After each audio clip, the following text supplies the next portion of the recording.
Sí, y nos avisan. Bárbaro. Yo salgo por allá, nos están escuchando en teoría y están viendo.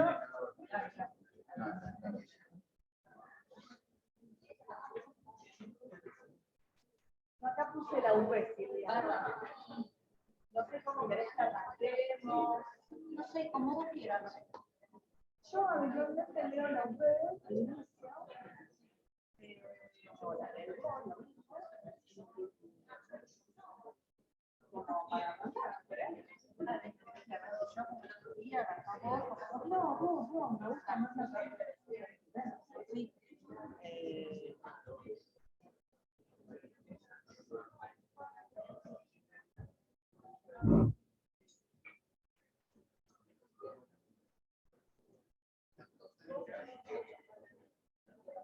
Los que están conectados, ¿nos escuchan? Por favor, no escriban. Sí, profe. Bárbaro. Sí, Ven, profe, se escucha. ven a la profe, la pizarra y ven la diapositiva, ¿todo? Sí, sí. No, maravilloso. Estamos bien.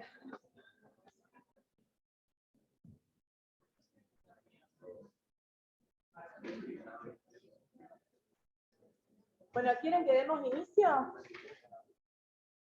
Hoy vamos a ver la primera parte de la UP6 y el miércoles que viene la segunda parte.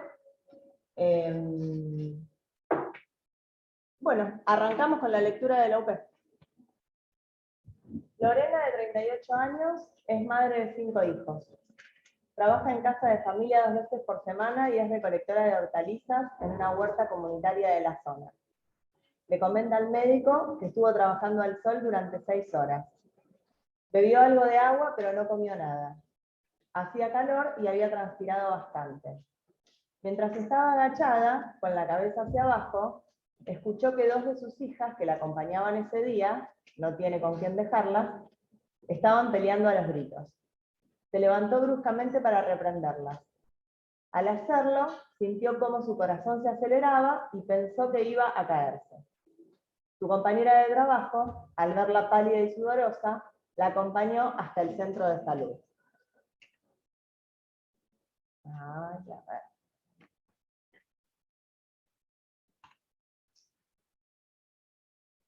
Creo que acá. Bien, bueno. Yo había hecho una especie de nube de palabras caseras, como para ir viendo cuáles son los conceptos, las situaciones que nos plantea esta UP. Y bueno, coloqué mujer, género, modificación de la postura, trabajo remunerado, trabajo en huerta, sensación de inestabilidad, madre, temperatura, calor, tareas de cuidado, palidez, etc. Un montón de cosas que nos plantea el enunciado de la UP,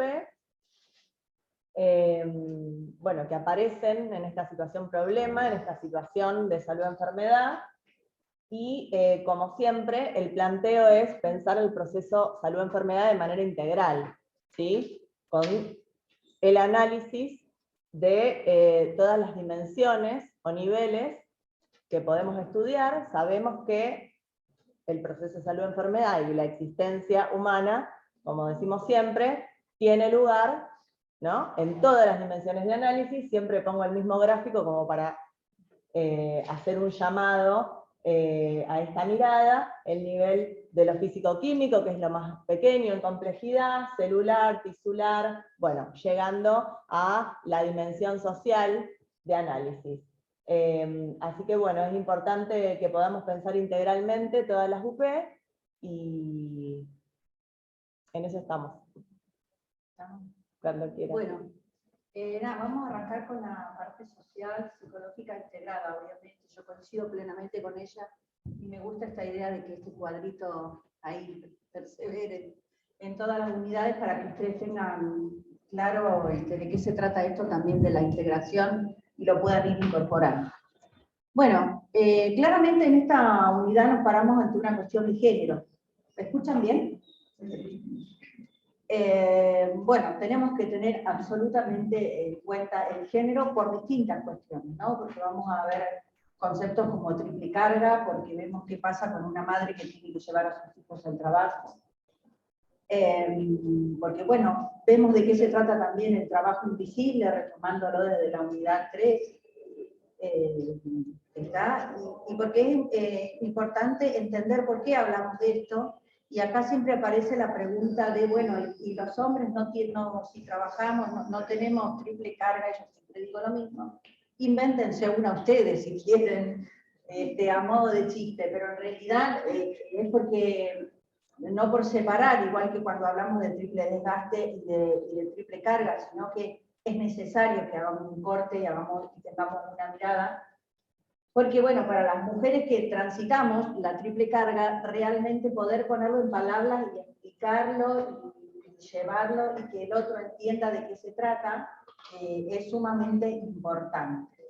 Y ahora voy a destacar algo que pasó últimamente en las tutorías, y que tiene que ver también con este posicionamiento.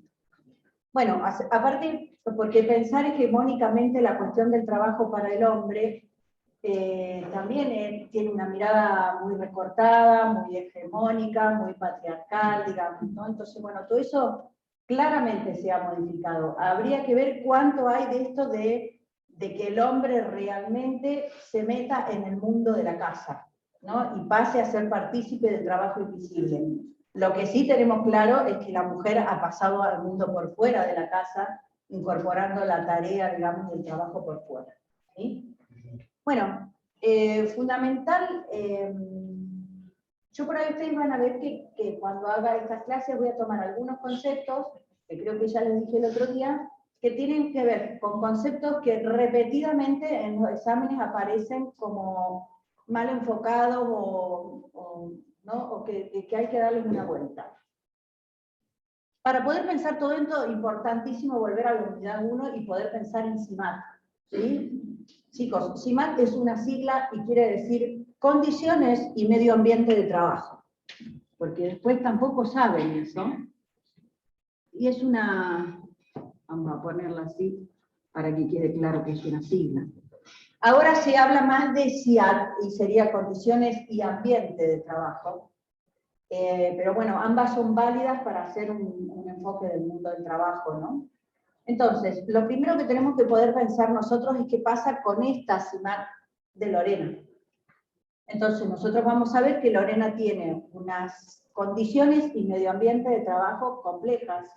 Tiene 2 trabajos diferentes, ambos remunerados, pero no en blanco, seguramente.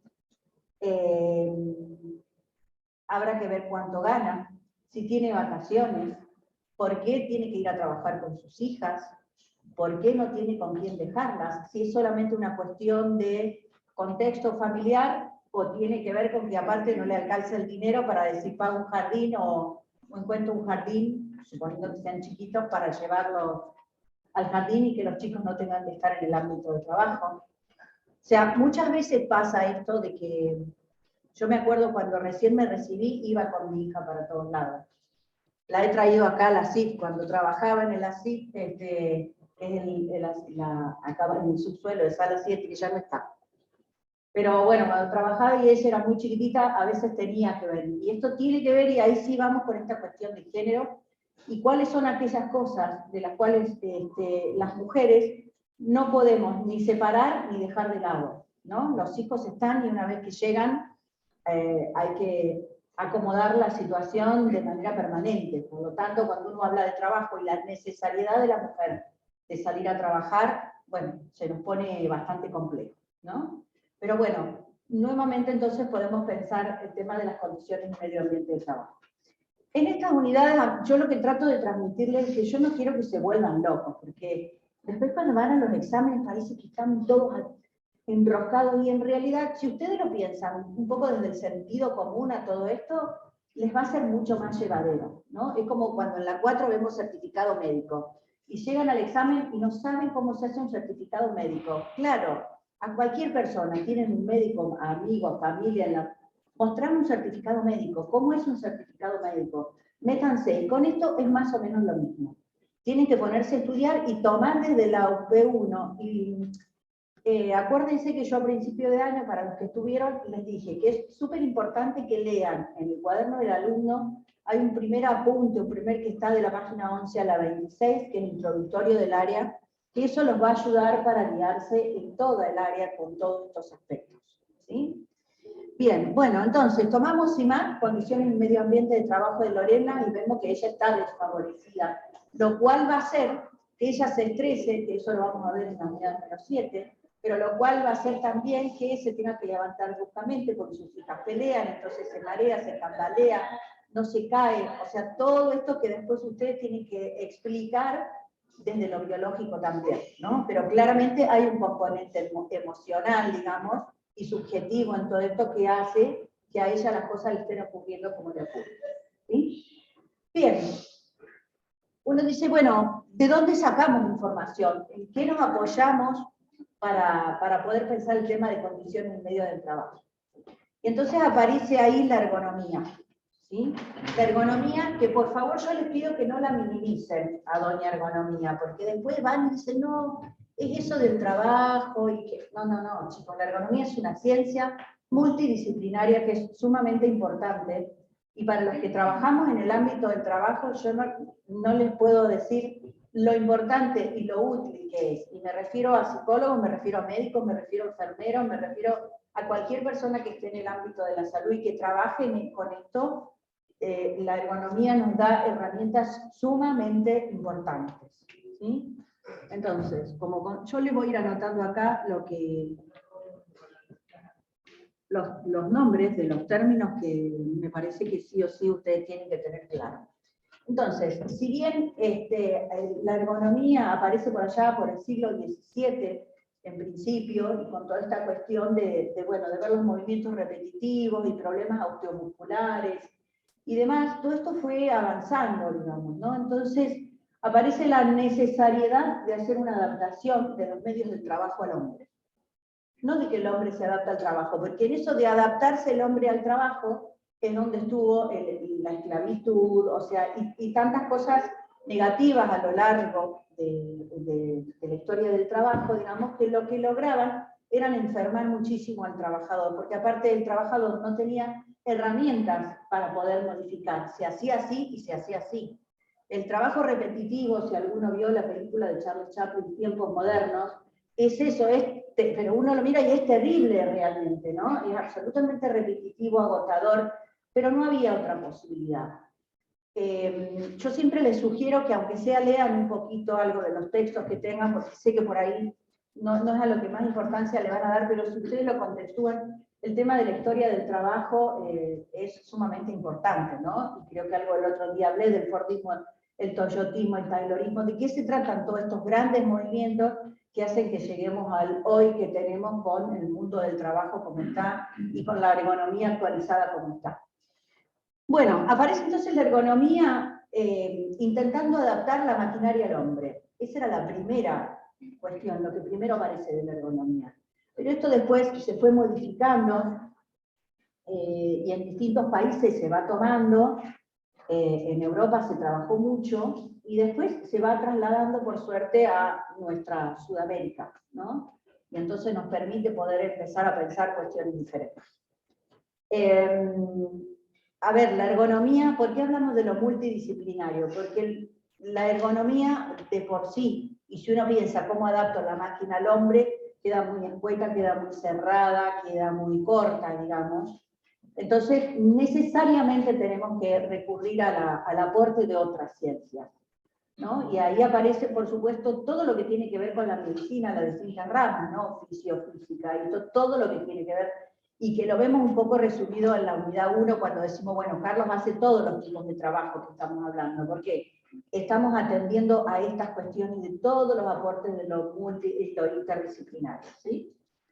Bueno, pero después no es solo eso, porque eso nos permite decir, bueno, entonces, si nosotros vemos cómo acomodamos la silla para que esta persona esté cómoda, porque tiene que estar sentado durante 8 horas y no tenga problemas de columna, pero resulta que también puede tener varices, y resulta que también, ¿no? Y después puede tener agotamiento porque tiene poca luz. o puede tener problemas interpersonales porque las relaciones interlaborales son malas. Entonces, bueno, todo eso va sumando para que también haga sus aportes la sociología, la psicología, y después otras ciencias que son muy importantes y que hacen unos aportes sumamente más exquisitos, digo yo, como puede ser la ingeniería ambiental, la arquitectura. Acá en la provincia, por ejemplo, existe desde el ministerio un área específica que es el área de arquitectura escolar, ¿no? Y entonces esto dice cómo tienen que ser las aulas, a qué distancia tienen que estar las sillas, cómo, bueno, o deberían por lo menos, después no se cumple porque en las escuelas tenemos unos déficits terribles, pero bueno, se apunta a eso.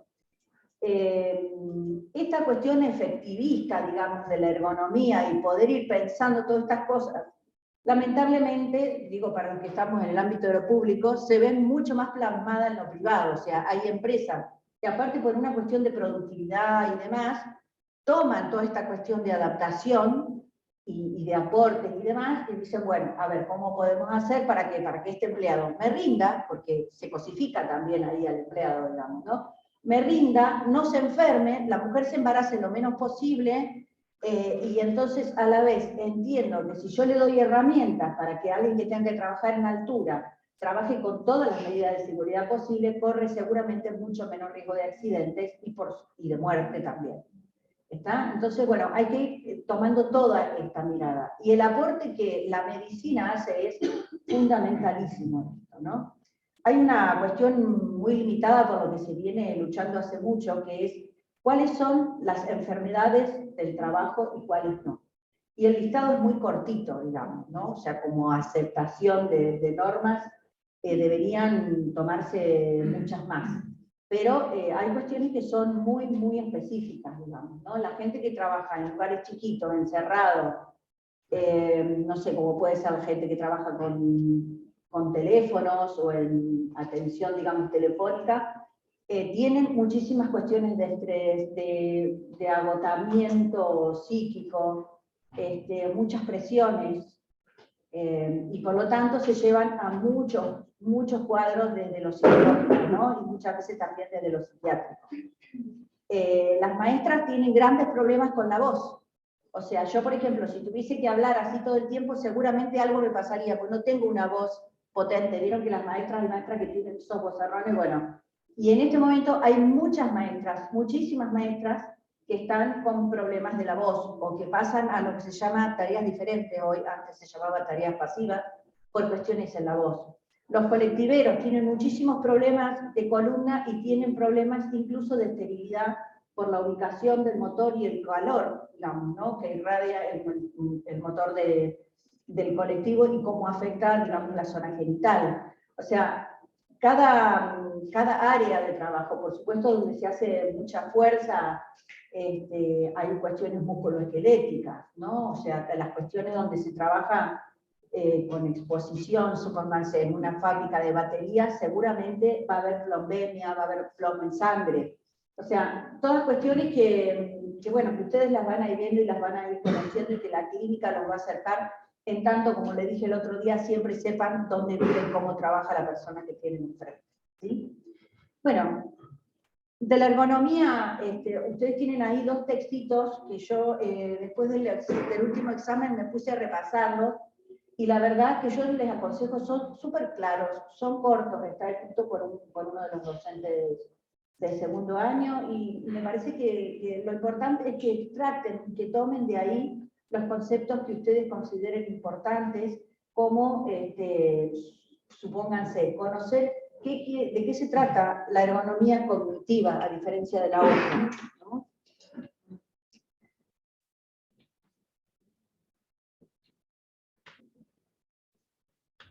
Bueno, acá lo pueden volver a unir a lo que doy yo a principio de año, que es entender la diferencia entre trabajo, carga y riesgo, ¿no?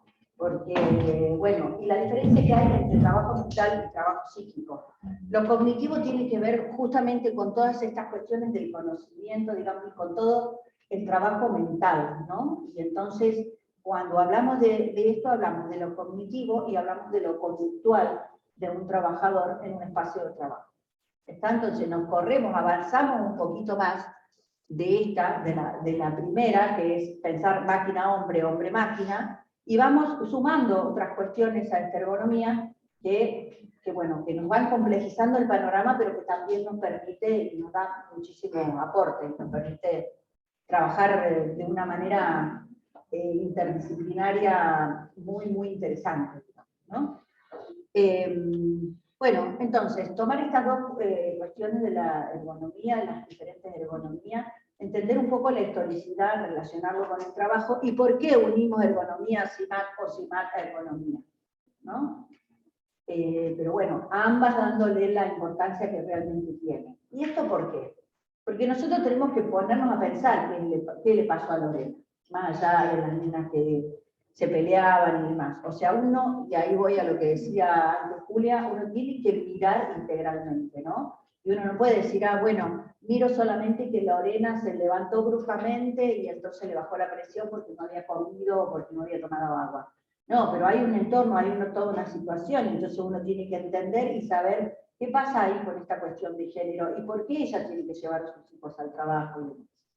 Y después, por supuesto, tienen que poder pensar medidas sencillas y concretas que ustedes podrían poner en práctica para que Lorena mejore esas condiciones de trabajo que tiene. Claramente, ustedes no le van a poder estar buscando como médico trabajo mejores a todo el mundo, pero sí aportar mínimamente para que eso se modifique, ¿no? Incluso sin llegar a ser médicos, ustedes tienen un título cuando terminan segundo año, sí que es un título intermedio que para mí, yo no sé si logran dimensionar la importancia que tiene ser promotores en salud. Y entonces una de las cosas de promoción de la salud también se trata de esto, ¿no? De poder volcar estas cuestiones que uno dice, bueno, a ver qué aportamos. Yo siempre cuento porque fue un examen donde me tenté y me largué a reír muchísimo porque le pregunté a un alumno cómo le mejorarías las condiciones a Lorena y me dijo, profe, yo le levanto las plantas. Sí, yo le levanto las plantas. Entonces yo le dije, bueno, pero a ver, ¿cómo haces si tenés una papa? Que la papa es un tubérculo, o sea, pues no es que... Y ahí recién se pudo poner a pensar que era mucho más fácil decir, bueno, que haga pausas, que se levante, que no esté tanto tiempo agachada. Llegamos a esto, ¿no? O sea, porque ahí uno dice, bueno, ¿qué hacemos? Pausa, que pare, que tome agua, que se ponga una gorra, que no esté tan expuesto al sol, porque uno dice, bueno, que trabaje bajo techo, pero resulta que es una cubierta comunitaria y las plantas tienen que estar donde están, no pueden. Entonces, uno no tiene que pensar como lo opuesto a lo que está ocurriendo. ¿Se entiende? Cuando hablamos de cuestiones laborales, sino de estrategias grupales, individuales, que ayuden a que esa persona, en este caso, esté mejor. Quizá a Lorena le hubiese pasado igual, pero seguramente si ella hubiese estado con pausas, hidratada, con comida, con gorra, con una ropa clara, seguramente la hubiese pasado mejor, o no hubiese sido tan así lo que a ella le pasó. ¿Se entiende entonces? Cuando ustedes tengan que ver todo esto les pido, amíguense y tomen, vocabulario correcto, o sea, con esto no les quiero decir, hablen como si fuesen los vecinos, que me están explicando cómo se hace un certificado médico, por ejemplo, pero sí que tomen cuestiones de lo cotidiano para entender de qué estamos hablando. ¿Está? Entonces, fundamental para poder mejorar las condiciones obviamente de trabajo de Lorena, pensar un poco desde la ergonomía y ver qué cuestiones podemos tomar. Sí. Profe, se vamos a clasificar la CIMAC, el enfoque renovador estaría más enfocado en la economía. Sí, absolutamente. Sí. Incluso podríamos decir, ustedes lo que han leído el texto ahí lo deben haber visto, que yo acá no lo puse, acá podríamos hablar, pónganse, de una ergonomía correctiva. Esto es, vi el error en el puesto de trabajo y lo modifico. Pero vi el error, o sea, ya pasó. Entonces corrijo sobre lo que ya está ocurriendo. Que no está mal, en principio fue maravilloso. El solo hecho de que uno pueda pensar, bueno, corrijo lo que está mal. Pero esta y lo cognitivo y lo que va ocurriendo después tiene que ver con una cuestión prospectiva también, que se llama la otra, que tiene que ver con la mirada a futuro, o sea, con la prevención y la promoción. ¿Está? Entonces sí, esto que vos decís, sí, O sea, absolutamente. sería toda la forma de optimizar las herramientas para el trabajador para que se acerque más al polo de la salud. Exactamente.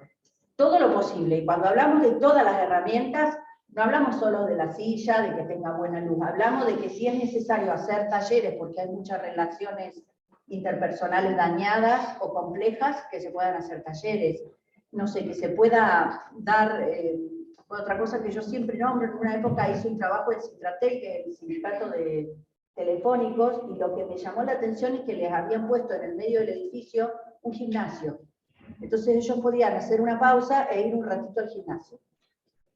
No sé qué tan efectivo es, digamos, sacar tu cabeza, meter el cuerpo en un gimnasio, pero digamos, para muchos, como una cuestión de desconexión y de descarga en un trabajo tan monótono, tan cerrado, con tanto control, fue efectivo, digamos, ¿no? Pero sí, la mirada tiene que ser mucho más amplia y entonces ahí sí hablamos de, voy a para que quede un poco como lo tienen ustedes en el apunte, que es la perspectiva.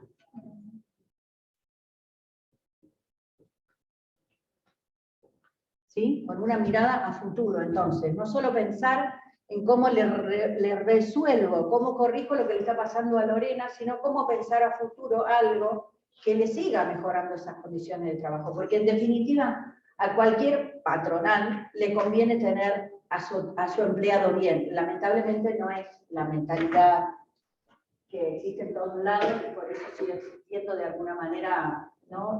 Tantas maneras de trabajo veladas que son un espanto en todo el mundo, ya sea con niños, mujeres, adultos y demás. Pero bueno, esta sería la idea, digamos, ¿no? Que hagamos un salto cualitativo y no solo pensemos en sus condiciones en general, sino que nos metamos un poco más científicamente y podamos pensar en cómo hacemos desde la ergonomía, qué aporte podemos hacer, teniendo en cuenta estas dos cuestiones de la ergonomía, ¿sí? Y después le sumamos esto de lo cognitivo, que ahí sí ya tiene que ver más con la cuestión del trabajo mental, y se acuerdan esto que seguramente todos habrán visto también, de tener en cuenta la diferencia que hay entre trabajo, carga y riesgo.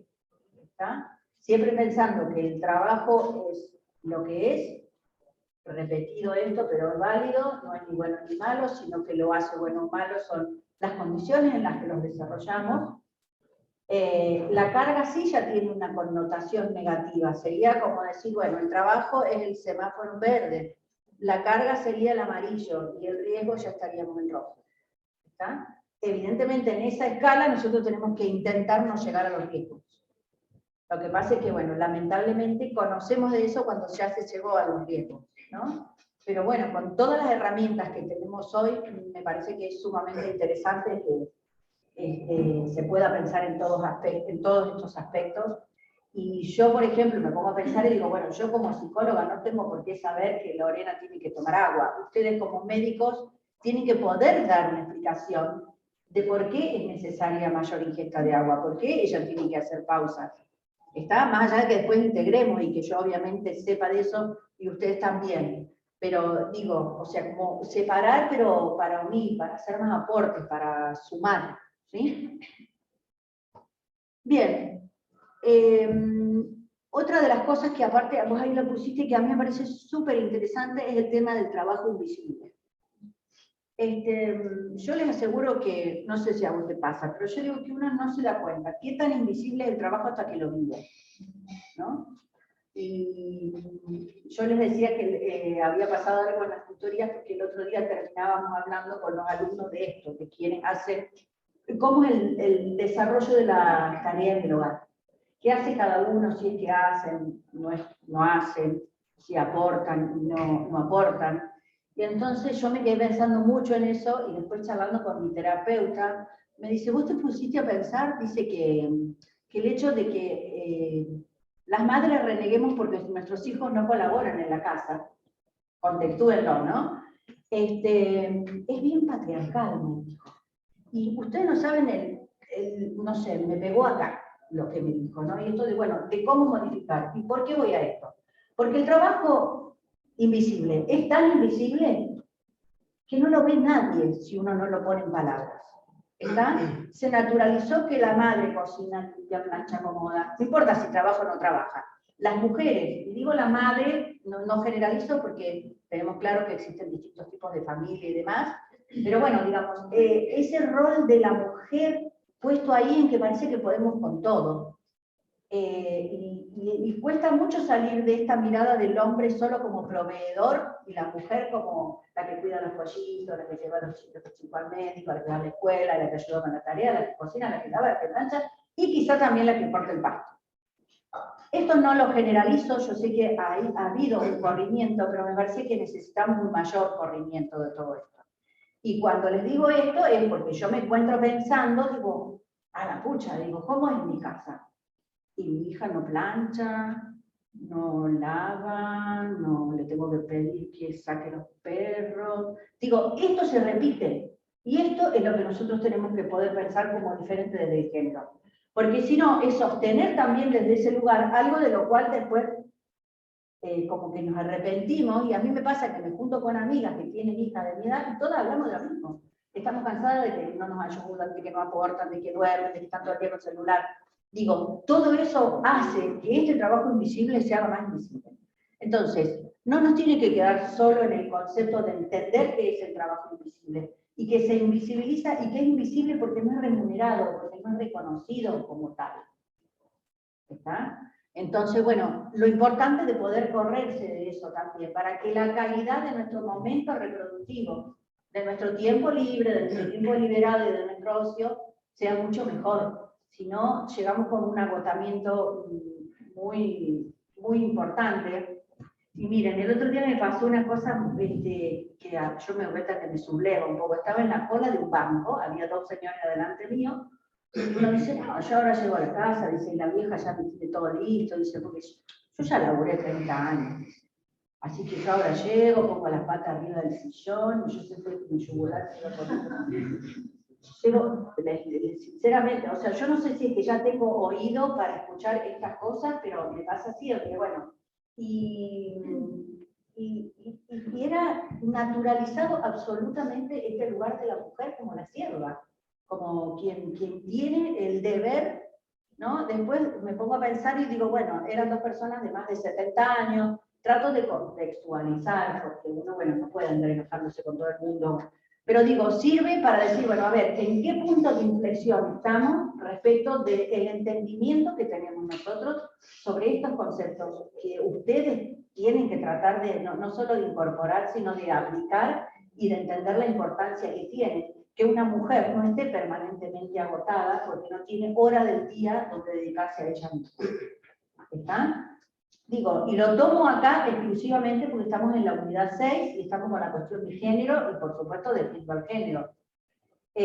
No creo en la igualdad entre el hombre y la mujer y todo eso, pero digo, este cuidado de la mujer, de las condiciones y medio ambiente de trabajo, de las condiciones de vida de las mujeres es sumamente importante. Y más si se encuentra en las situaciones en que está Lorena, que evidentemente está bastante precarizada, ¿no? Entonces, tomamos la cuestión del trabajo invisible, y esto del trabajo invisible lo metemos en este gran concepto que es el de triple carga. ¿Sí? La triple carga, entonces, es un concepto referido absolutamente a la cuestión de género, y tiene que ver con estas tres patas que es el trabajo insertado, o no, porque a veces el trabajo no está insertado, se trabaja de distintas maneras, pero bueno, cuando el trabajo de la mujer por fuera de su casa, con la crianza de los hijos y con la reproducción.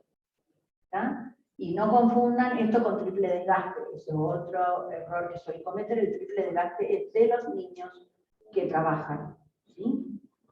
Y digamos, se piensa en la diferencia entre carga y desgaste, porque cuando nosotras las mujeres hablamos de triple carga, hay alguien más, ¿no? Estos hijos de los cuales nosotras nos hacemos cargo, digamos, de quién hacemos la cuestión y proveemos y demás. En cambio, en el niño, esas tres cosas que tienen, esas tres actividades, sufren cada una de ellas y en conjunto ese triple desgaste. ¿Tá? No hay una sobrecarga, pero sí se va desgastando esto que ni siquiera se terminó de formar todavía en el niño. ¿Está? Entonces, bueno, tomamos esta cuestión fundamental entonces de la triple carga para poder pensar de qué hablamos cuando hablamos del trabajo de la casa y metemos y pensamos entonces esta cuestión del trabajo invisible. ¿Sí? Bueno, me parece más o menos que la idea es esta, ¿no? Que vayan por ahí, con el tema del CIMAT, la ergonomía, la triple carga, la cuestión de género, el trabajo invisible, ¿sí? Y por supuesto pensar estrategias para mejorar las condiciones de trabajo de cualquier trabajador. En este caso, bueno, lo de Lorena es fácil, pero digo, yo siempre digo, bueno, si un médico está, qué sé yo, en un centro de salud y tiene determinadas cuestiones que ve que están en relación al trabajo y se podrían mejorar, bueno, ¿cómo hacer? ¿Cómo hacer un mínimo aporte, que a la vez es un gran aporte, entendiendo lo complejo que es el mundo del trabajo y entendiendo que, bueno, con la importancia que tiene hoy el trabajo, que siempre la tuvo, pero la que tiene hoy, per se, digamos, en sí misma, y sumado a las condiciones político-económicas que estamos teniendo, pasan a formar una cuestión muy importante, ¿no? Entonces, el otro día escuchaba, estaba haciendo yo gimnasia y dos mujeres que dicen, che, no, dice, este año nadie se va a ir de vacaciones, y yo ya lo relaciono con el mundo del trabajo, ¿no? Así que habrá que ir buscando la gente que tiene pileta, piletica, cualquier cosa para que uno pueda vacacionar. Fíjense cómo uno termina pensando, ¿no? O sea, toda esta realidad que tenemos hace que se nos achiquen nuestras posibilidades y por lo tanto, cuando queremos dividir por ahí el tiempo o el momento productivo del reproductivo, es decir, bueno, ¿cómo hacemos con el tiempo libre? Y cómo hacemos para encontrar un tiempo liberado donde metamos algo de ocio, todo eso se ve cada vez más desdibujado y todo eso termina afectando desde todo punto de vista nuestra cuestión de salud enfermedad. ¿Está? Así que bueno, la idea era un poco esto, que redondeen estos conceptos y bueno, cualquier cosa, los escucho, si no le doy lugar. Hago como el otro día me quedo, nada. Me quedo pensando en la importancia de, bueno, particularmente pensar en la clase social de pertenencia de Lorena como determinante de su proceso de salud-enfermedad y lo que ya venimos diciendo del género, ¿no? Pienso esta situación que ustedes ya habrán analizado en la tutoría de la sensación de inestabilidad, que le podemos decir mareo. ¿Hubiera ocurrido si Lorena perteneciera a otra clase social? Probablemente no, probablemente tendría otras condiciones y medio ambiente de trabajo y no hubiera tenido lugar ese proceso que lo podemos explicar perfectamente desde el punto de vista biológico, pero que claramente está determinado por una situación que tiene que ver con ella como sujeto social. Y por el otro lado también me pregunto si Lorena no fuera Lorena y estuviéramos hablando de un trabajador varón, quizás las hijas no hubieran estado dando vueltas y no hubiera tenido que pararse bruscamente para ocuparse de una tarea de cuidado.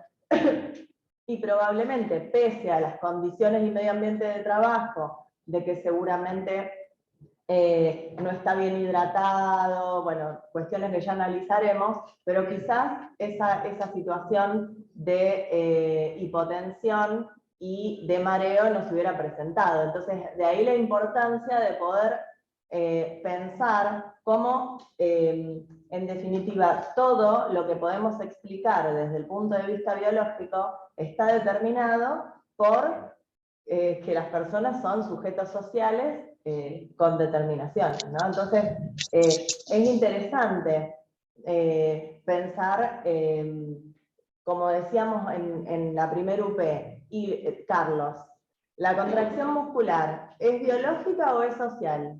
Y es todo, ¿sí? O sea, es un proceso que lo explicamos perfectamente desde la fisiología, desde la estructura del músculo, etcétera, etcétera, pero a su vez la está en ese caso, ¿no?, realizando Carlos, porque está trabajando, y que eso tiene que ver, ¿no?, con el nivel de organización social, bueno, valga la redundancia, de las personas y de la sociedad. Así que, bueno, pequeño aporte de... Ah, no, y otra cosa que se me había ocurrido pensando en la CIMAD, y que es algo que también está... Ay, perdón que no me están viendo. Que está bastante en la agenda social, que tiene que ver con las tareas de cuidado, y colectivizar las tareas de cuidado, y ponerlas en discusión. Pienso quizás una intervención que incluso, como médicos, podemos intentar sugerir, y esto cuando hablamos, ¿no?, de promoción de la salud, introducimos el término de empoderamiento, se me ocurre a lo mejor, entre las compañeras que están trabajando en la huerta comunitaria, quizás pueden organizar una pequeña guardería, y que una se ocupe de las tareas de cuidado mientras las otras pueden trabajar más tranquilas, ¿no? Sumando a todas estas cuestiones de protegerse de la temperatura, las pausas, descanso y, Sí, bueno, la perdón, porque ahí hidratación. hago una corte, porque seguramente ella no puede modificar, así como así, esas condiciones de vida que tiene.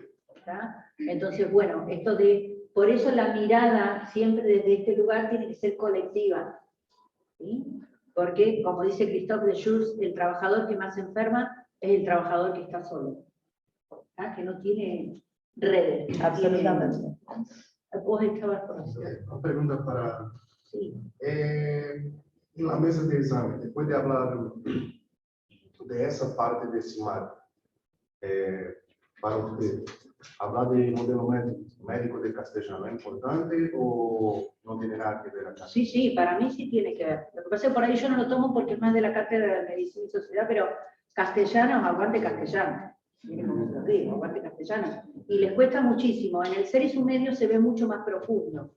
Pero yo lo estuve charlando con mis alumnos y el otro día comentaron que en el parcial aparecieron, tuvieron preguntas de castellano. Entonces me parece que esa mirada, gracias por tu pregunta, mira, yo no lo había pensado para relacionarlo desde ahí, es sumamente importante, pero ustedes tienen que poder pensar cómo se llama el modelo de castellano. Modelo médico-social. No sé, es todo esto metido en un montón de cosas, ¿no? Entonces, te interrumpo ahí un cachito. No hay fundamental en esto. Cuando hablan de los distintos niveles de castellano, esto lo estuvieron viendo también ya. Bueno, los distintos niveles de castellano, general, particular y singular. ¿Están? No piensen en el singular al modo del psicoanálisis, y ahora les voy a explicar por qué les digo esto. Lo general, se lo voy a dar en ejemplos fáciles. Lo general siempre está a cargo del Estado. ¿Está? Cuando hablamos de Estado puede ser municipalidad, provincia, nación, bueno, el ente que regule. Cuando hablamos de lo particular, podríamos decir, bueno, lo que ocurre, qué sé yo, en el barrio Triángulo y Moderno, con mujeres que están trabajando en distintos lugares. Y ahora, eso ya sería lo particular, lo que ocurre en este barrio. Ahora, cuando yo me refiero a lo que pasa como problemática particular, eso es lo singular para castellano. Cuando en psicoanálisis, ¿por qué les aclaro esto? No sé si todos lo saben, pero cuando en psicoanálisis hablamos de singularidad, hablamos de sujeto, de una sola persona. Pero cuando hablamos desde el modelo médico-social de castellano, es lo singular y el problema. Es como decirle, el barrio de Ludueña, que está en la ciudad de Rosario, bueno, entonces decimos, bueno, la municipalidad debería hacer cargo, supóngase, de la cuestión del agua. Lo particular sería el barrio de Ludueña y los problemas que tiene el barrio de Ludueña. Y lo singular sería una parte del barrio de Ludueña que no tiene agua potable. Entonces, recorto las problemáticas y trabajo sobre eso. ¿Está? Entonces, bueno, sí, me parece que es importante que ustedes hagan un acercamiento a toda esta teoría del castellano. Me parece que es una teoría que rompe muchos esquemas y que incluir lo social, para mí es impensable no incluir lo social en la medicina. ¿Está? Así que sí, hagan una lectura sobre esto. Profe, en una parte viste que dice que solamente había un poco de agua y no comió nada. Y como no podemos recomendarle que haga un desayuno completo porque quizás no pueda acceder,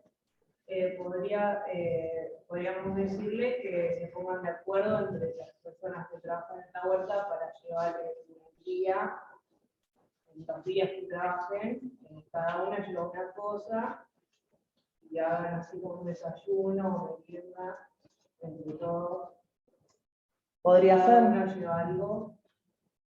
claro. Sí, o sea, en realidad son todas cuestiones que deberían surgir desde arriba. Y ahí vuelvo a esto todo esto está basado en la investigación participativa. ¿Por qué? Porque es el trabajador el que participa y es el trabajador quien puede hablar de lo que a él le falta, de lo que carece, de lo que necesita, de lo que no tiene, de lo que le gusta o le disgusta.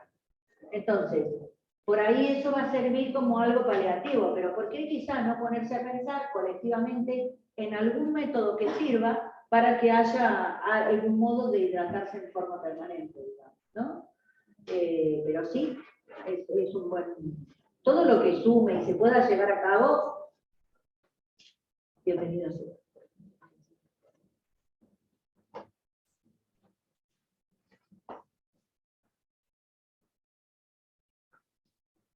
¿Sigo entonces? ¿Alguna otra pregunta?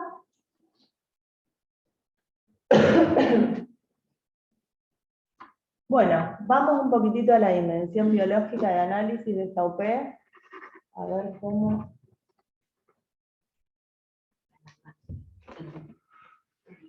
A ver, ahí para que no... Bueno. El cambio de postura desencadena una sensación de inestabilidad, que es lo que ya hablamos.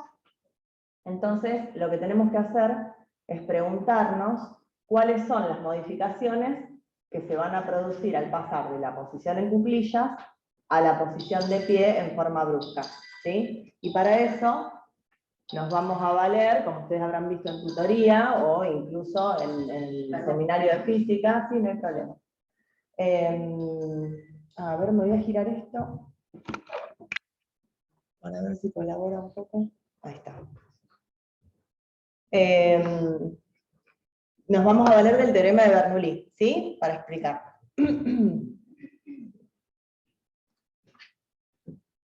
Bueno, ¿qué nos dice el teorema de Bernoulli? Es un poco largo el enunciado, pero básicamente nos dice dos cosas.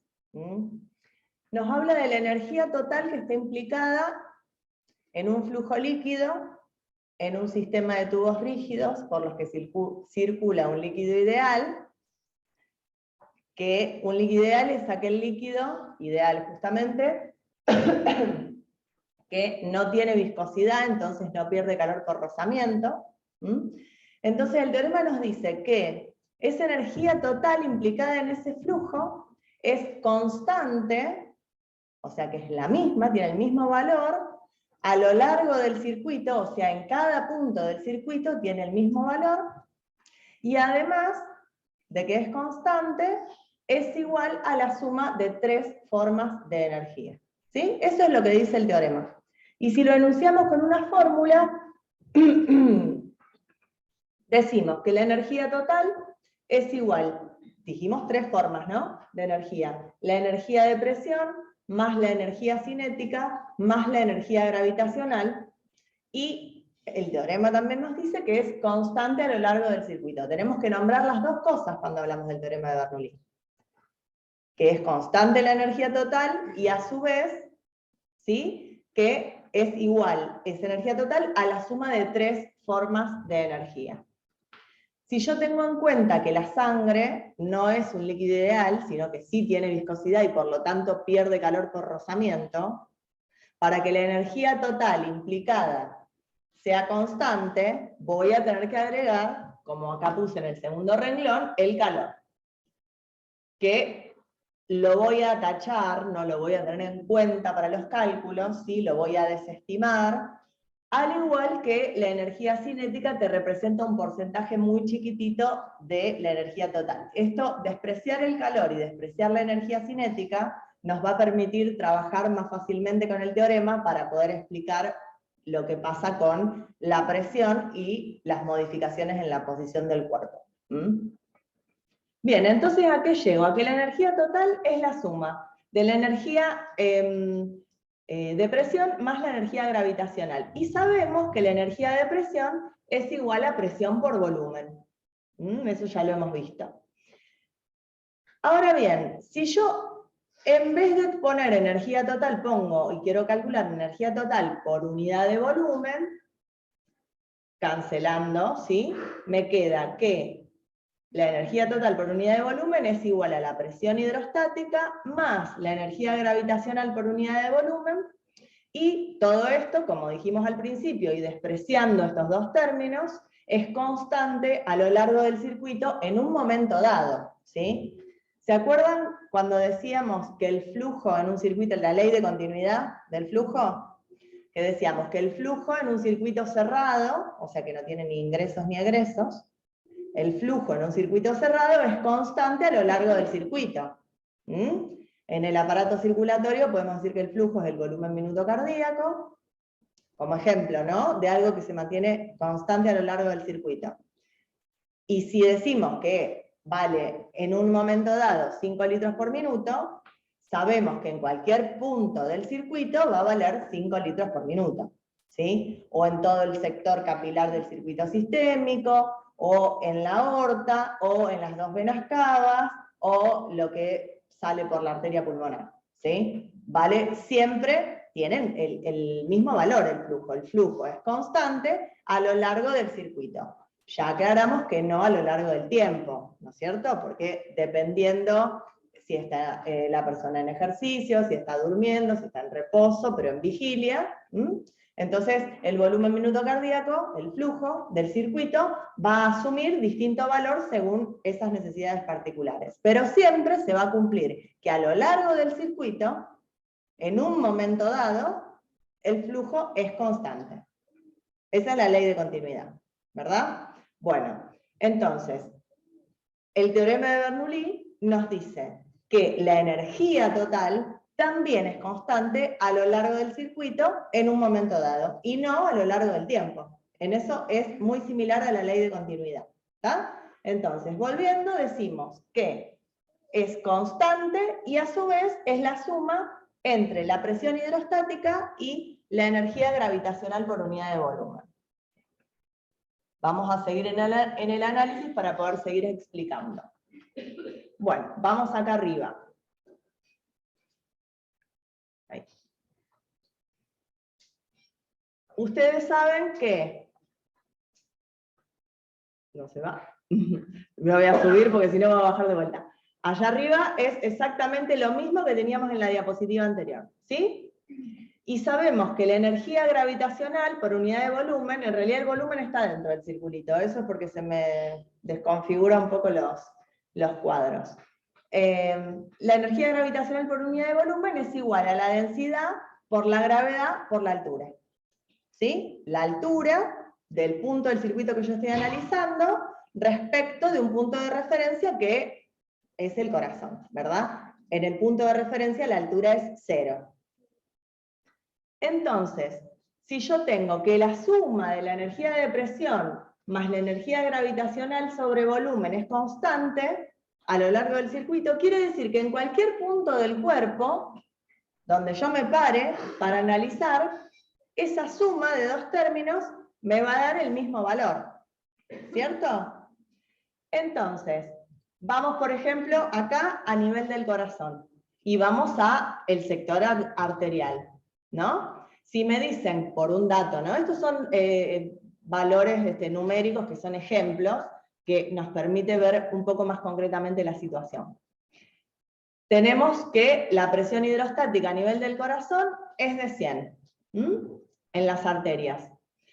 Como acá la altura es 0, la energía gravitacional, si multiplico por 0, me da 0 el término. Entonces toda la energía total por unidad de volumen va a ser igual a la presión hidrostática y va a tener un valor de 100. ¿Qué pasa? Cuando me muevo para arriba o para abajo del corazón, esa altura va a asumir un valor, va a dejar de ser 0. Para arriba va a ser positiva y para abajo va a ser negativa. Entonces va a empezar a tener un valor la energía gravitacional, ¿sí? Que lo mismo, hacia arriba del corazón va a ser positiva y hacia abajo del corazón va a ser negativa. Entonces, si yo tengo que esa suma de hidrostática, presión hidrostática más energía gravitacional, siempre vale lo mismo, cuando la energía gravitacional aumenta, la presión hidrostática va a disminuir, para que siempre me dé el mismo valor, ¿verdad?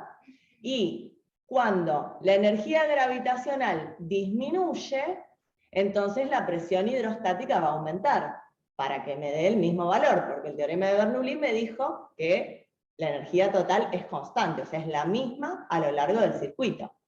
Entonces tenemos, por ejemplo, ¿no? Acá, a nivel de la cabeza, si yo reemplazo matemáticamente y resuelvo, me va a dar un valor que tengo que restarle, porque si quiero, ahí otra vez, si quiero despejar el valor de presión hidrostática, tengo que hacer la energía total, que ya sé que es 100, porque me lo dan como un dato, acá, despejo, le resto la energía gravitacional sobre volumen y me da la presión hidrostática. Eso lo deben haber resuelto en el seminario de física, ¿sí?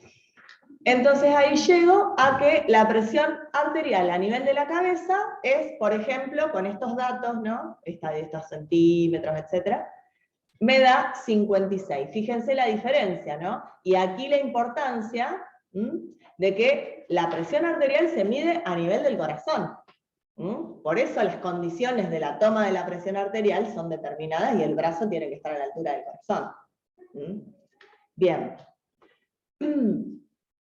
A su vez, la presión hidrostática, o sea, la presión arterial, en este caso, que estoy viendo el sector arterial, cuando resuelvo matemáticamente, veo que le tengo que sumar 88 dependiendo de la cantidad de centímetros. No le puse tantos datos concretos, esto es un ejemplo, para no confundir.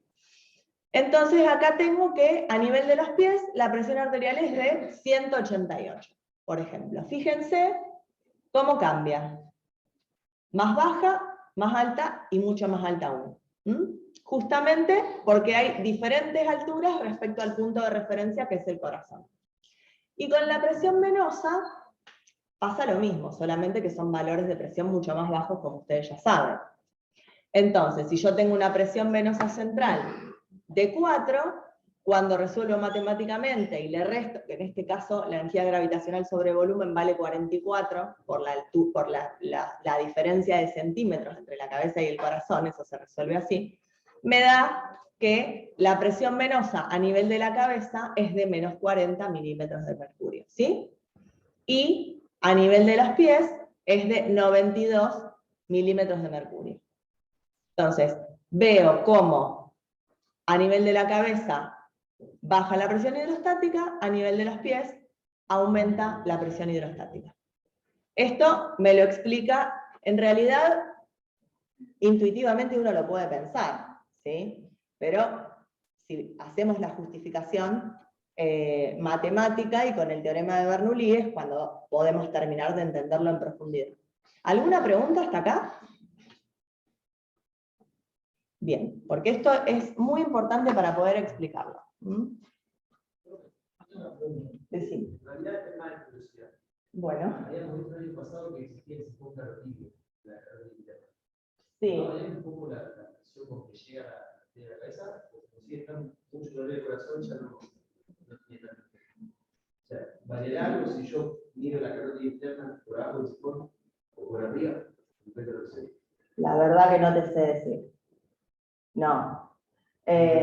Vos decís que por el efecto de resistencia que ofrece el sifón carotídeo. Claro.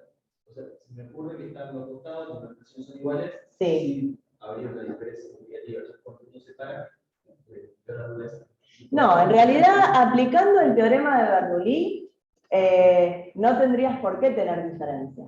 ¿Está? Sino que la diferencia te lo va a dar la altura y no la resistencia que te ofrece un sector X, ¿no es cierto? Porque vos sabés que tengas la resistencia que tengas, la energía total va a permanecer constante. ¿Se entiende? ¿Cómo? Diría la ley de Coasel.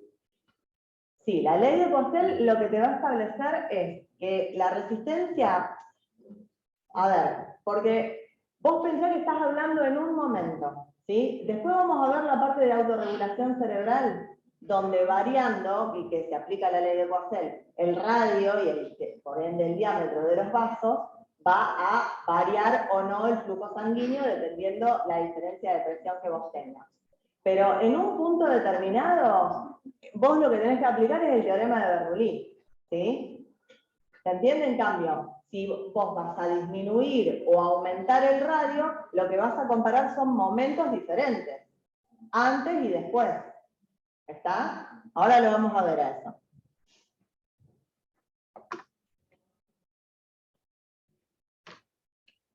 No, acá. Bueno, acá algunos conceptos que ya los vimos en la UP3, pero que son fundamentales para poder entender cómo es la regulación de la presión arterial. ¿Mm? Ustedes, ay, qué lástima. Bueno, ustedes tienen que la Ley General de Flujo establece que el flujo está determinado por la diferencia de presión entre los extremos del circuito y la resistencia que se opone a ese flujo, ¿verdad? En el aparato circulatorio el flujo es el volumen minuto cardíaco. Y la presión, la diferencia de presión entre los extremos del circuito, la podemos establecer entre la presión arterial media menos, el resto, la presión venosa central. ¿Sí? Entonces ahí tengo la diferencia de presión entre los extremos del circuito. Despreciando la presión venosa central, porque ya vimos que es un valor chiquitito, que estaba en 2, estaba en 4, me queda que el volumen minuto cardíaco es igual a la presión arterial media dividido en la resistencia periférica total. Entonces, si yo, despejo la presión arterial media, me queda que la presión arterial media es igual al volumen minuto cardíaco por la resistencia periférica total. Entonces, los cambios de presión arterial media los puedo explicar por cambios en el volumen minuto cardíaco y por cambios en la resistencia periférica total. Hay algunas definiciones que ya habíamos visto anteriormente. Esos son los determinantes de la presión arterial media. Acá arriba, volumen minuto cardíaco, y acá, resistencia periférica total. Esto está tomado de un video que yo les recomendé, que no sé si lo han visto, del área de innovación pedagógica, que bueno, lo hizo Jorge Molinas y está buenísimo. ¿Sí? Entonces, acá lo que tenemos es que uno de los determinantes, como dijimos, es el volumen minuto cardíaco. A su vez, sabemos que los determinantes del volumen minuto cardíaco son el volumen sistólico y la frecuencia cardíaca, ¿verdad? ¿Y quiénes son los determinantes del volumen sistólico? Habíamos dicho que eran 3. El inotropismo ventricular, o sea, lo que llamamos contractilidad, que era la capacidad intrínseca del músculo de contraerse, independientemente de la longitud inicial de la fibra, ¿sí? Por otro lado, el otro determinante era la precarga, que si bien la definición es la tensión máxima de la pared ventricular en la diástole, ¿sí? Pero para entenderlo, que no se confundan, la precarga tiene que ver con cuán distendido va a estar el ventrículo cuando está absolutamente lleno en el último momento de la diástole. Cuanto más esté distendido ese miocardio, más efectiva va a ser la contracción para expulsar la sangre. Por eso, al aumentar la precarga, al aumentar el volumen de fin de diástole, ¿sí? Me aumenta el volumen sistólico. Cuanto más se llena el ventrículo, más volumen de sangre expulsa en cada latido. ¿Está? Y eso tiene que ver con el mecanismo, lo repito porque es uno de los conceptos centrales de la fisiología del corazón y me parece que vale la pena recalcarlo. Esto se explica por el mecanismo de Frank Starling, que es explica, digamos, que la interacción entre los miofilamentos, cuanto más estirada la fibra, es mejor y es más efectiva esa contracción para expulsar ese volumen que está dentro del ventrículo. Así es como se explica la precarga. En cambio, la contractilidad tiene que ver con las concentraciones de calcio y es independiente de cuán estirada esté la fibra muscular antes de contraerse. ¿Está? Las explicaciones son diferentes. Una es mecánica y la otra es más química, ¿sí? Por supuesto que redunda en un fenómeno mecánico que es el volumen sistólico. Bien.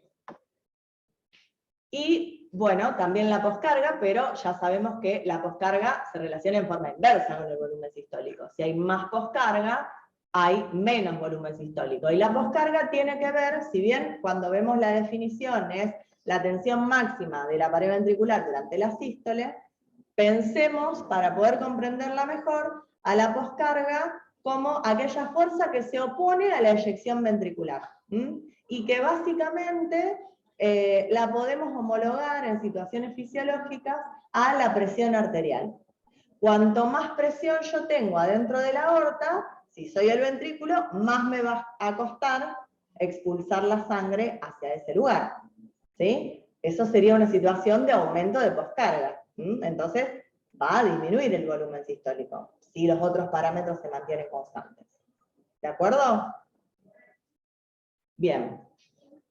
Las características del aparato valvular, la distensibilidad de la aorta, todos esos factores englobados en el concepto de impedancia, también se puede describir en la poscarga, pero yo creo que lo importante es que ustedes piensen que en situaciones fisiológicas podemos homologar la poscarga a la presión arterial. Si ven, cuando tengamos que definirla, la vamos a definir con términos más técnicos y propios, como dice el libro, pero para comprenderlo es aquello que se opone a la expulsión. Entonces, 3 determinantes del volumen sistólico, repasamos. Bueno, ¿y de qué depende la precarga que dependía del volumen de fin de diástole? Por un lado, del retorno venoso, y por el otro lado, o sea, la sangre que vuelve al corazón, y por el otro lado, del inotropismo auricular, o sea, de la contractilidad de la aurícula.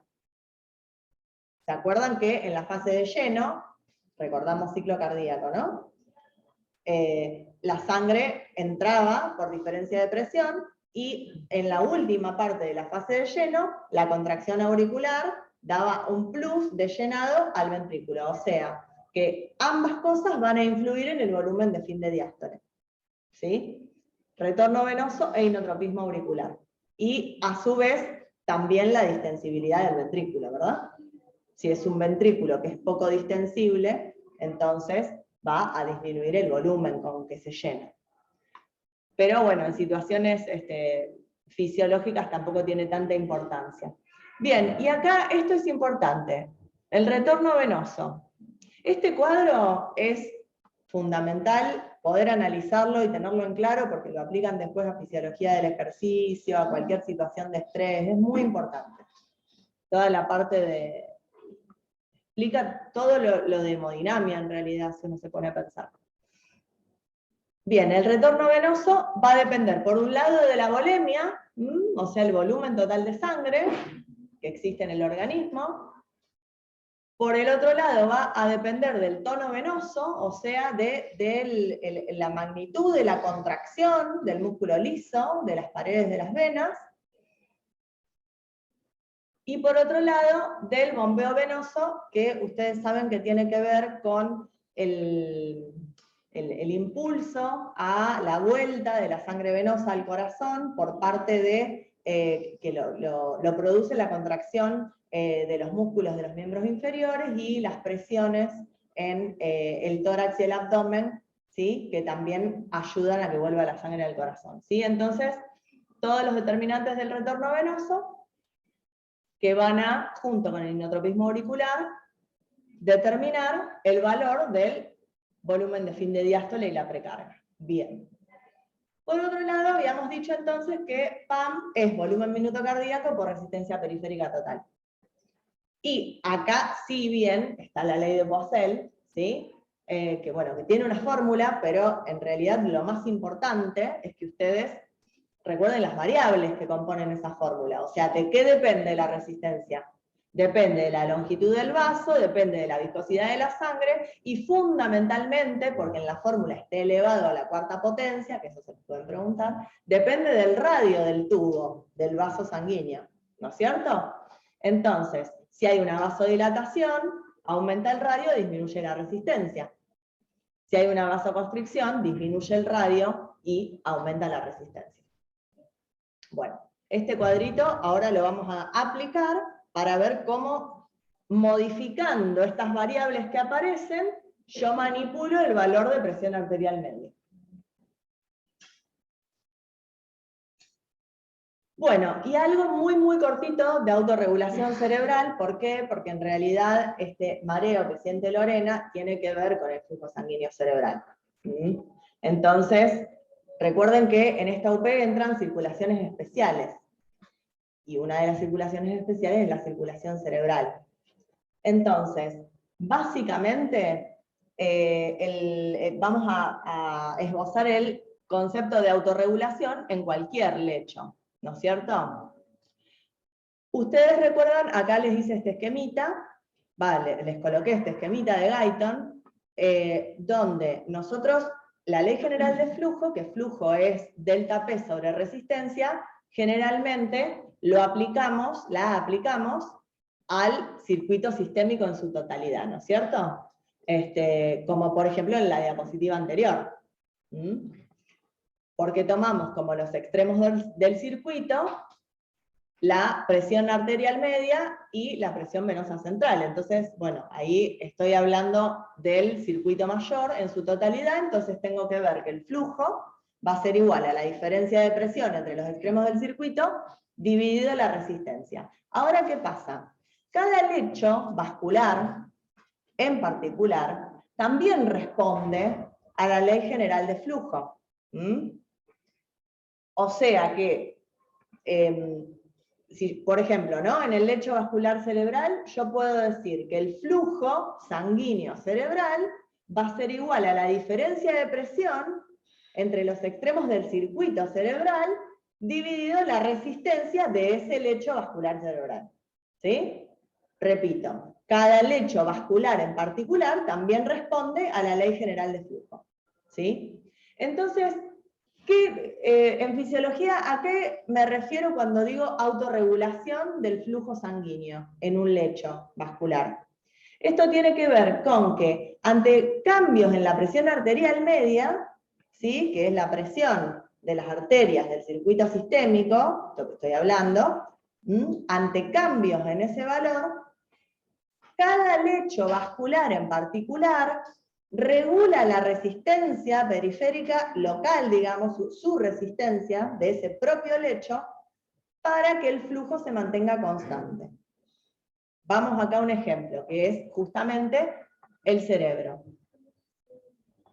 Yo tengo el flujo sanguíneo cerebral, la diferencia de presión sobre la resistencia. Entonces, si a mí me cambia la diferencia de presión, porque me cambió la PAM, me subió o me bajó, el cerebro cambia la resistencia para que este cociente dé siempre el mismo valor. ¿Está? Eso es el flujo. El flujo sanguíneo cerebral.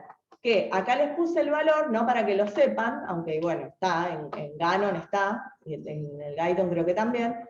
El flujo sanguíneo en el cerebro tiene que ser de 50 mililitros cada 100 gramos de tejido por minuto. Es uno de los flujos que más constante se tiene que mantener, ¿sí? Porque es un órgano noble. Entonces, ¿qué pasa? Si a mí me varía la diferencia de presión, haciendo vasoconstricción o vasodilatación, y así manipulando la resistencia, yo logro que el flujo sanguíneo cerebral se mantenga constante. ¿Qué hace el cerebro? Si aumenta la presión, yo digo, cierra la canilla, o sea, hace vasoconstricción. Si me baja la presión, abre la canilla, abre los vasos. Y de esta manera, ¿sí? el flujo sanguíneo cerebral se mantiene constante en aquel valor de 50 mililitros cada 100 gramos de tejido por minuto. Como esta es una división, si esto aumenta y esto aumenta, esto no cambia. ¿Se entiende? Bien. Bueno, este mecanismo tiene sus límites. No es infinita la capacidad de autorregular, sino que funciona entre 60 y 140 milímetros de mercurio de presión arterial media.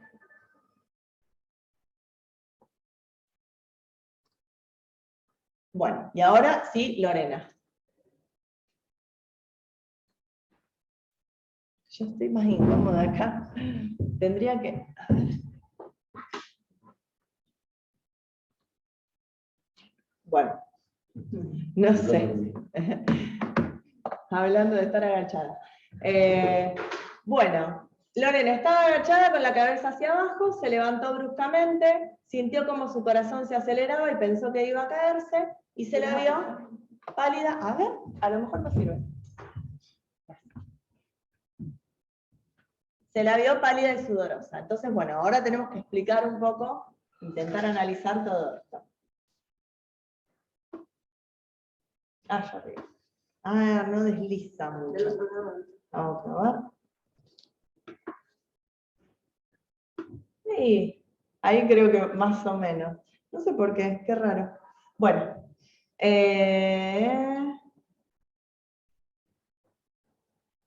Y mi propuesta en esta situación problema, particularmente analizando esto, es que veamos, que dividamos la situación en 3 momentos.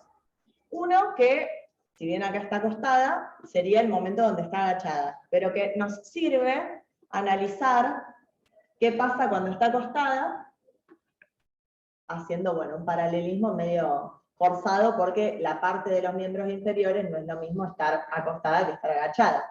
Pero la parte de la cabeza, en la posición de la fotito del inicio, está bastante a la altura del corazón, ¿sí? O sea que esto nos sirve para analizar ese momento mientras ella está ahí recolectando las hortalizas o lo que está haciendo en la huerta. El momento 2 que propongo es analizar qué pasa cuando ella se pone de pie bruscamente, sin que esté puesto en marcha ningún mecanismo de compensación.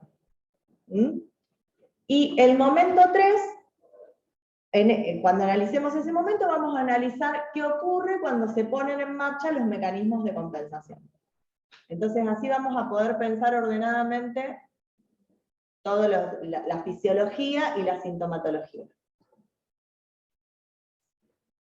Bien, momento 1, cuando está agachada, hacemos el paralelismo, como dije, con acostada, y nos vamos a centrar en los 2 territorios, arterial y venoso. Fíjense cómo decíamos que a nivel del corazón había una energía total sobre volumen, que era igual a la presión hidrostática, que era de 100, y acá, como está todo a la altura del corazón, no hay componente gravitacional. Por lo tanto, acá debería ser todo el mismo valor en todo el cuerpo, pero varía un poquitito porque acá está incluido lo que se pierde de calor por rozamiento, ¿sí? Por eso hay esa pequeña variación.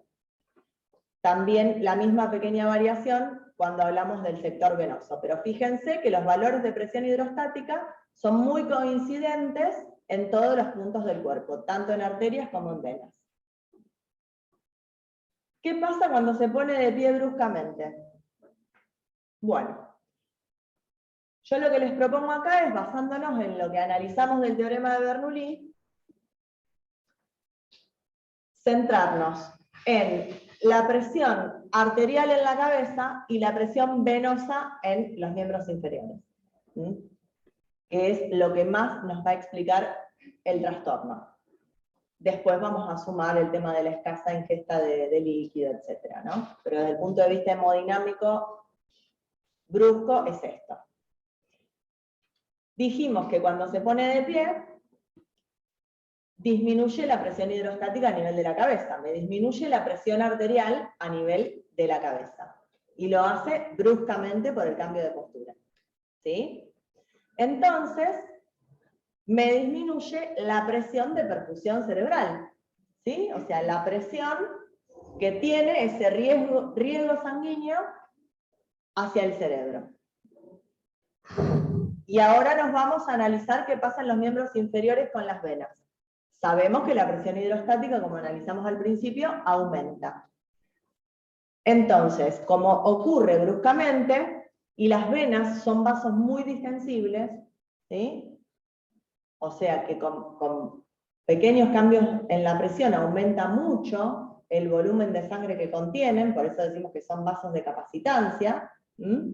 Entonces, al aumentar la presión hidrostática, la presión venosa, aumenta mucho el volumen de sangre que tienen adentro. Entonces, ¿qué pasa? Disminuye el retorno venoso.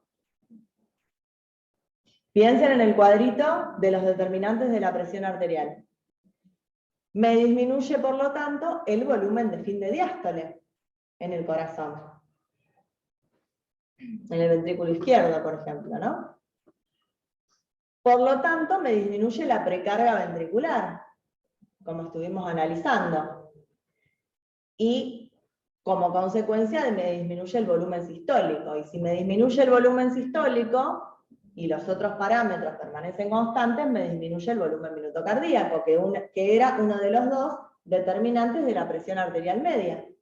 Entonces me disminuye la presión arterial media a nivel del corazón también, ¿sí? O sea que por un lado me disminuyó la presión arterial en la cabeza, y por otro lado, por disminución del retorno venoso, me disminuye la presión arterial media incluso a nivel del corazón.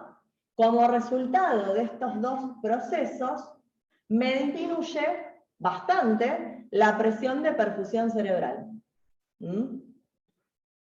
Habíamos dicho que la circulación cerebral tenía la capacidad de autorregular su flujo. Pero ¿qué pasa? Tenía límites, ¿sí? Ese proceso de autorregulación. Habíamos dicho que si disminuye la presión de perfusión al cerebro, o sea, la sangre que llega al cerebro disminuye su presión, los vasos sanguíneos del cerebro se dilataban para mantener el flujo constante. ¿Qué pasa? Evidentemente, en esta situación de Lorena, se vio superado ese mecanismo de autorregulación, porque si no, no hubiera tenido sintomatología, no hubiera sentido ese mareo. ¿Está? O sea que disminuyó la presión de perfusión cerebral, superando el mecanismo de autorregulación. Como se vio superado el mecanismo de autorregulación, disminuyó el flujo sanguíneo cerebral. El famoso hipoflujo cerebral que se describe en esta UP. Y como consecuencia de esto, se produce la sensación de inestabilidad que, bueno, semiológicamente se llama mareo. Sí. No comprendía. Cuando dice la presión venosa aumenta por el cambio de postura. Bien. ¿Te acordás que, espera, vamos acá al momento 2. Vos fijate que acá, acostada, tenés una presión venosa de 5, ¿sí? Obviamente que acostada va a ser distinta que agachada. ¿Esa es tu duda? Sí, la persona agachada creo que también tiene acumulación y no. O sea, digamos, como estaba agachada Lorena, la sangre se tiene que acumular también tanto en los miembros inferiores, pero también en la cabeza. Claro, bueno, porque en realidad esta situación está simplificada, porque vos tenés que, cuando está acá, que está, vamos a suponer que si agachada, vamos a decir que la cabeza está a nivel del corazón, ¿no? Podemos decirlo, a lo mejor no, un poco por arriba, un poco por debajo, se está moviendo Lorena, no está quieta. Pero podemos decir que está a nivel del corazón. Entonces, si la cabeza está a nivel del corazón, fíjate en la presión hidrostática que tengo, 95, ¿sí? Entonces, si tengo mucha presión, esos vasos sanguíneos cerebrales van a estar bastante cerrados, ¿sí? Para mantener el flujo constante. Entonces, cuando se para y esa presión hidrostática, ¡pum!, se va al piso, hasta que se pone en marcha el mecanismo de autorregulación, ese flujo sanguíneo va a tender a disminuir. Seguramente se supera el mecanismo de autorregulación. Entonces ahí disminuye el flujo sanguíneo cerebral, que es el que te produce la sensación de inestabilidad. Eso por un lado. Pero por el otro lado, en realidad, cuando estás agachada no es lo mismo que estar acostada. Va a haber más sangre en las venas que estar acostada. Pero de todas maneras es una situación intermedia, no es lo mismo que estar de pie. Porque, Como decía, aumenta la presión venosa. claro, sí, pero aumenta la presión venosa, porque vos fíjate que si estás agachada tenés menos distancia de los miembros entre los pies al corazón que si te parás. Entonces, aplicando el teorema de Bernoulli, te das cuenta que la presión venosa, ¿sí?, aumenta, la presión hidrostática en el sector venoso, aumenta cuando te pones de pie. Entonces, como es brusco, las venas, ahora vamos a ver la compensación, ¿sí?, que es una de las partes de la compensación es que se contraen las venas, ¿sí? Pero en ese interín, en ese tiempo que demora en ponerse en marcha el mecanismo de compensación, hay una acumulación de sangre en el sector venoso, que es lo que yo intento poner en este cuadro acá, ¿sí? Si bien está bien el señalamiento, acostada, o sea, agachada, la presión en los miembros inferiores a nivel de las venas va a ser mayor, ¿sí?, que acostada, porque va a haber una distancia con el corazón. Pero cuando se pone de pie, esa distancia va a aumentar aún más, entonces la presión hidrostática va a aumentar. Por eso hago el paralelismo con acostada, porque me parece un poco más simple que inventarme una situación de agachada. Bien, entonces, repetimos esta parte de abajo por las dudas. No sé qué hora es.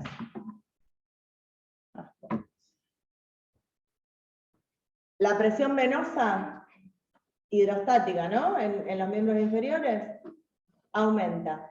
Entonces, aumenta el volumen de sangre que está en las venas de los miembros inferiores, disminuye el retorno venoso, disminuye el volumen de fin de diástole, disminuye la precarga, disminuye el volumen sistólico y el volumen minuto cardíaco y la presión arterial media.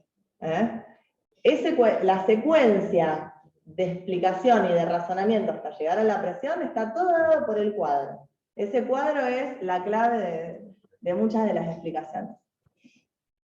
Bien, ¿alguna pregunta de esto? Bueno, y vamos a cómo es la compensación. ¿Qué pasó? Me disminuyó el flujo sanguíneo cerebral. Tengo que restablecerlo, ¿sí? Por un lado, ya sé lo que va a pasar si pienso en la autorregulación cerebral, va a haber una vasodilatación, ¿está?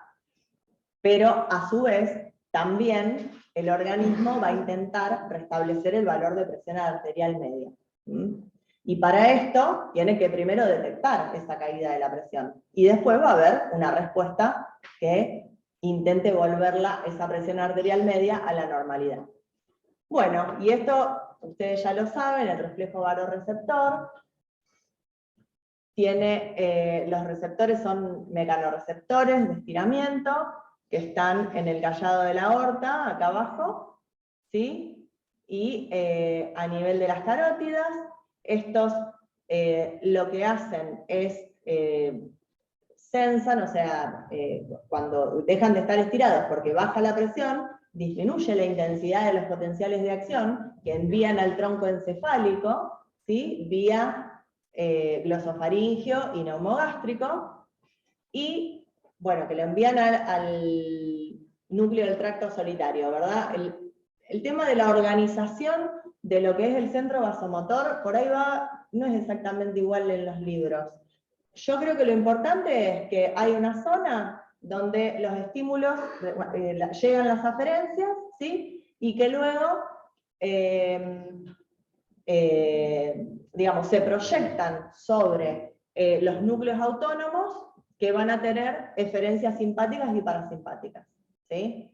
Y ya sabemos que las eferencias simpáticas lo que van a producir, bueno, ahora lo vemos, ¿no?, qué es lo que va a producir, pero que van a tener acción sobre los vasos sanguíneos y sobre el corazón. Y el parasimpático va a tener una acción sobre el corazón, ¿tá? Eso es lo importante, lo más para jerarquizar. Entonces, se sensa la caída de la presión, y lo que se produce en este caso, para levantar la presión, es una descarga simpática.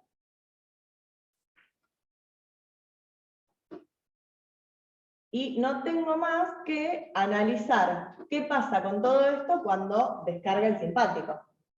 ¿Cómo hace el simpático para aumentar la presión? Y todo lo que se va modificando, si bien también el simpático tiene efectos sobre la volemia,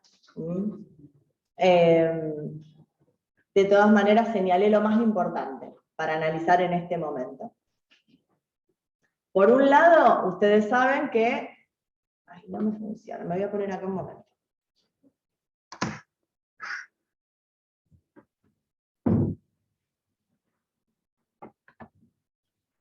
Ahí está, acá anda mejor.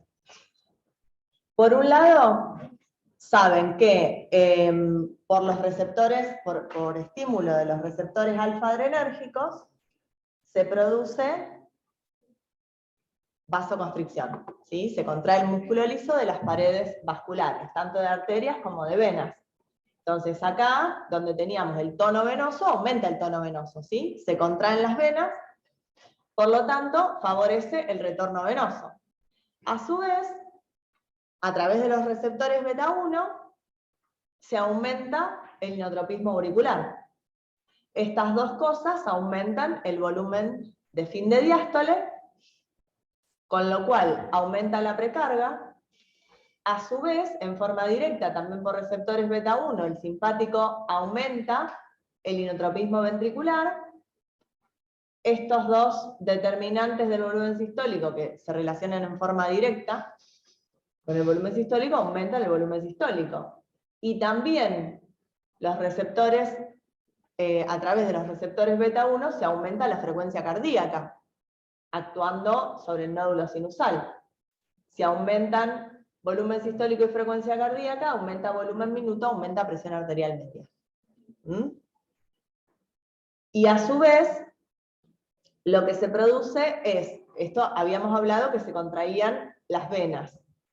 A su vez se contraen las arteriolas, si bien el simpático, ustedes después, sobre todo cuando vean fisiología del ejercicio, van a ver que en algunos sectores produce vasodilatación, pero en general, en una situación de caída de presión como esta, es parecido es un estrés, no es parecido, sino que es una situación de estrés, donde va a predominar la vasoconstricción, disminuye el radio, ley de Poiseuille, aumento de la resistencia periférica total y aumento de la presión arterial media. Y esta es la manera como explicamos que el simpático intenta o restablece, evidentemente, por lo menos hasta un valor necesario para mantener el flujo sanguíneo cerebral, la presión arterial media. Bien. Y a su vez ya dijimos que las propias arterias del cerebro se van a dilatar para que ese flujo se vea favorecido, ¿sí? Con lo cual concluimos que se restableció ese flujo sanguíneo cerebral, porque si no, Lorena hubiera perdido el conocimiento. Nos pasa a cualquiera que estamos sentados mucho tiempo. Es una sensación conocida por todos. Cuando uno se levanta rápido, estar acostado también, a veces da esa sensación. Claro, porque el organismo requiere de unos segundos para acomodarse a la nueva situación de presión hidrostática. Sí. No te hablo también que durante un periodo Lorena no corrió. Sí. Pero mismo si estuviera bien alimentada, pasaría eso también, ¿no? Sí, en realidad tiene un poco más que ver el tema de la hidratación acá. Obviamente que cualquier situación donde, o sea, es lo que hablábamos al principio, hasta lo subjetivo influye. No es lo mismo un dolor, bueno, chicos que ya están en años más avanzados, no es lo mismo un dolor para una persona que para otra, aunque sea exactamente el mismo daño tisular. ¿Sí? No, o sea que todo, es muy difícil decir no influye, algo no influye. ¿Está? Generalmente hay que tender a pensar que todo influye y que las situaciones son particulares y muy complejas.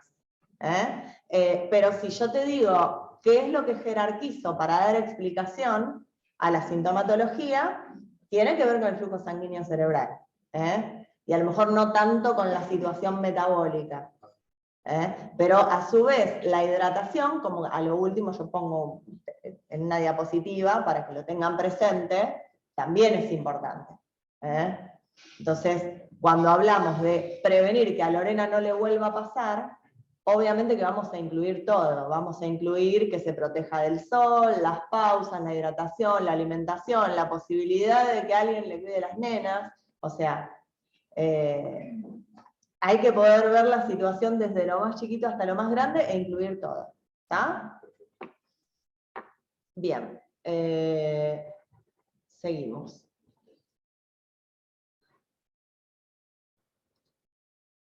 Bueno, y acá un resumen. Momento 1, agachada. Momento 2, de pie bruscamente, donde se produce una caída de la PAM y del flujo sanguíneo cerebral. Y momento 3, la compensación, donde está la descarga simpática para restablecer la PAM y a su vez la vasodilatación cerebral que ya nombramos. Bueno, puntos adicionales. Antes del cambio de posición, en relación a la termorregulación, nosotros vamos a pensar que cómo estaba Lorena. Exacto. Sudorosa, débil. Está expuesta al calor durante 6 horas. Exacto. El sol también, al sol. O sea, influye en una deshidratación, lo que va a disminuir el volumen de la polemia. Exactamente. Eso también colabora con la situación. ¿Sí? ¿Saben qué? La temperatura, si está elevada la temperatura, hacía más calor y más sudor. ¿Hacía más calor? No digo, la temperatura, si estaba, en una época de gestación de... Y ahí da toda la sensación de que hacía un calor terrible, no sé. Así momento de poner la suda. Exacto. Suponemos, ¿cómo? De perder líquido. Entonces, suponemos que antes de que se pare bruscamente, la íbamos a encontrar con la piel caliente, hiperémica, o sea, por aumento del flujo sanguíneo cutáneo, para intentar mantener la temperatura corporal constante. Ustedes saben que dos de los mecanismos centrales para la termorregulación son la sudoración y el nivel de flujo sanguíneo que tengo en la piel. Si necesito perder calor, va a haber vasodilatación a nivel de la piel. Y sudoración. Al revés, si no necesito perder calor porque estoy en un ambiente frío. ¿Tá? Entonces, seguramente Lorena tenía la piel caliente, roja y sudorosa al principio, ¿no? Lo digo porque por ahí se puede prestar un poquitito a confusión el tema del origen de la sudoración en esta situación problema. Vieron que la compañera la ve pálida y sudorosa y por eso la lleva al centro de salud. Ocurre también, y ustedes lo saben, que las descargas simpáticas, independientemente de la necesidad de termorregular, producen sudoración. ¿Está? La diferencia es cómo vamos a encontrar la piel. En una situación de estrés, porque bajó la presión, la piel va a estar pálida. ¿Por qué? Porque, ¿qué necesito? ¿Qué hace el simpático? Necesita llevar sangre a otros lados. ¿Sí? Entonces, seguramente, cuando estaba agachada, tenía la piel caliente, roja y sudorosa, y cuando se paró, iba a seguir sudorosa, se puede haber sumado la sudoración por la gran descarga simpática, pero la piel le cambió de color abruptamente, porque esa vasodilatación se transformó en todo lo contrario, en una vasoconstricción cutánea. Ahí la explicación de la palidez. Y la sudoración, la explicación es mixta, porque no se seca el sudor de un momento al otro. ¿Está? ¿Se entendió eso? Bien. Bien, eso por un lado, asociándolo a termorregulación, que ustedes saben que de termorregulación es todo un capítulo, pero lo que es aplicado a esto UP, lo básico es eso. Después, como decían, la sudoración, que no fue solo en ese momento, sino que venía de antes, sumado a la escasa ingesta de líquido, puede haber determinado una disminución del agua corporal total. ¿Está? Cuando ustedes vean en el ser y su medio cómo son los compartimientos líquidos del organismo, que son el líquido extracelular, el líquido intracelular, las subdivisiones del líquido extracelular, van a ver que las disminuciones del agua corporal total tienen que ser bastante importantes para repercutir en lo que es el compartimiento intravascular, que en realidad estoy hablando de la volemia. O sea, todo el líquido que yo tengo adentro de los vasos sanguíneos es la volemia. Acá estoy teniendo un tipo de pérdida de líquido, que es fundamentalmente de agua. Entonces, para que, esto no lo tienen que saber, pero les explico para que por ahí yo no arrancaría explicando la situación problema por, si bien tiene que ver, no arrancaría explicando la situación problema por acá. ¿Por qué? Porque tiene que tener, hay que ver, a lo mejor perdió muchísima agua corporal, porque nadie nos está diciendo cuál es la temperatura ambiente. Pero no se hacía calor.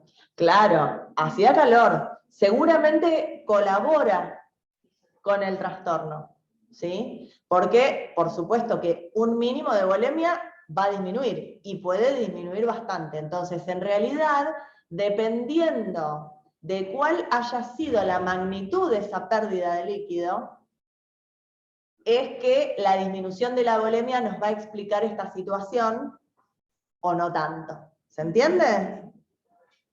¿Por qué? Porque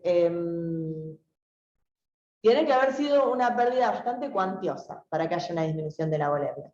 Pero supongamos que fue una pérdida, no digamos absolutamente excesiva, pero tampoco fue mínima, podemos suponer una situación intermedia, porque estuvo 6 horas, ¿está? Puede haber habido una disminución de la volemia, discreta quizás, que sumado al cambio de postura y a la situación que ya hablamos, ¿no? Colabora con la explicación de la sintomatología. No sé si queda claro esto, ¿sí? Bien. Bueno,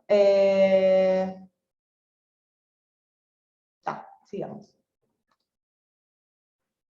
Bueno, acá algunos aspectos teóricos respecto de la regulación nerviosa a corto plazo, de la presión arterial. Esto se los dejo para que lo lean ustedes. Hay otros receptores que también producen descargas nerviosas, simpática o parasimpática, sobre todo simpática, para la regulación a corto plazo de la presión arterial. Y tener presente que la regulación a largo plazo de la presión arterial se establece fundamentalmente por el riñón, que es quien va a determinar o a regular el volumen del líquido extracelular. Esto lo van a terminar de entender en el ser y su medio. A mi gusto preferiría que estudien todo lo otro, bastante más en profundidad, pero bueno, estos son mecanismos que léanlos y fíjense, bueno, hasta dónde la totalidad no lo van a poder comprender, ¿sí? Pero entiendan, lo más importante es esto: el riñón regula el volumen del líquido extracelular y, por consiguiente, regula a largo plazo el valor de la presión arterial. Después, las dudas que aparezcan las podemos ir aclarando en el grupo o en la próxima clase. Ahora son 12:10, así que vamos a ir cerrando. Esto ya lo hablamos. Les dejo, tuve que armar otro grupo porque se llenó el grupo 1, así que quien quiera unirse al grupo 2, ahí tiene la manera. Y hasta ahí por hoy. Seguiremos el miércoles que viene.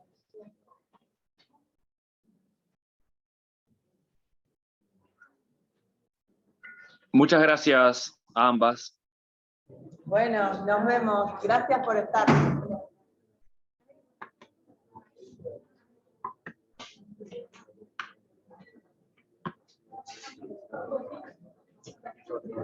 Sí.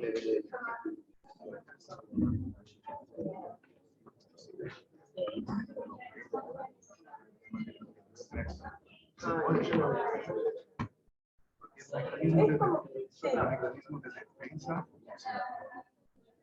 Estrés por sí es una respuesta ante cualquier amenaza a la humanidad. Entonces se puede llevar por ahí. Esta es una situación de estrés, porque hay una disminución brusca de la presión arterial. De todas maneras, sí, no, pero igual yo no le explicaría tanto como arrancar hablando de estrés. No, vos cuando hablas de la disminución, porque además tendrías que ver, si vos lo querés encarar como un estrés crónico, que también quizá podrías encararlo cuando saber cómo es la vida de Lorena, etcétera, etcétera, etcétera. Yo más que nada el tema del estrés lo utilizaría, el término fisiológico, ¿no? Estrés, lo utilizaría como un estrés agudo por la baja de la presión arterial. Y después, todo lo que es la explicación de la sintomatología de Lorena, hablaría de que siempre hay componentes subjetivos. Te pase lo que te pase, vos tenés un aparato psíquico que va a interpretar y a manejar lo que te pasa y va a influir. Hablaba del psico. Claro, pasa que eso es un término de la patología. Esto es lo que estamos llamando porque uno pierde. Claro, el 5 que es el famoso desmayo, no sé cómo se dice en castellano. Acá se dice se apagó la tele. Claro, exactamente. Porque ¡pum! Te caes desmayado. ¿Cómo se dice en Brasil desmayado? Desmayo. Igual. Bueno, ese es el 5. Pero ella no llega. Ella es como que, y ahí compensa. Lo dice muchas veces. Bueno, pero estás ahora, te veo que estás bastante... Tengo que estoy intentando reparar los errores que cometí en ese mes. Claro. Bueno, a disposición. La seguimos. Sí. Te quería preguntar porque en una diapositiva decía que cuando se para, disminuye el trastorno venoso. Sí. Pero yo tenía entendido como que al revés, cuando estás agachado, como que la contracción de los músculos, cuando estás agachado, es eso lo que decías el trastorno venoso. Después cuando te paras, es como que ahí se vuelve a estimular. Por la bomba muscular. Claro, por la bomba muscular. No, pero pasa que la bomba muscular tiene que haber contracción muscular.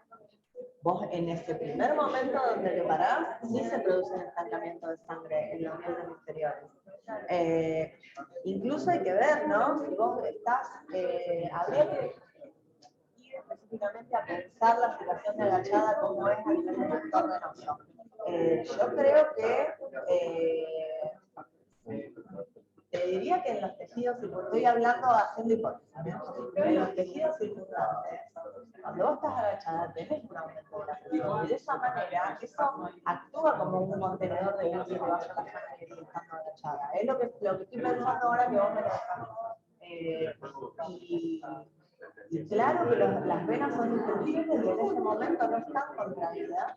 Y cuando vos te parás se produce un estancamiento ahí. Incluso no es algo que lo estoy planteando yo, del seminario de física, todo está planteado siempre de la misma manera. O sea que quédate tranquila que la disminución del retorno venoso ocurre.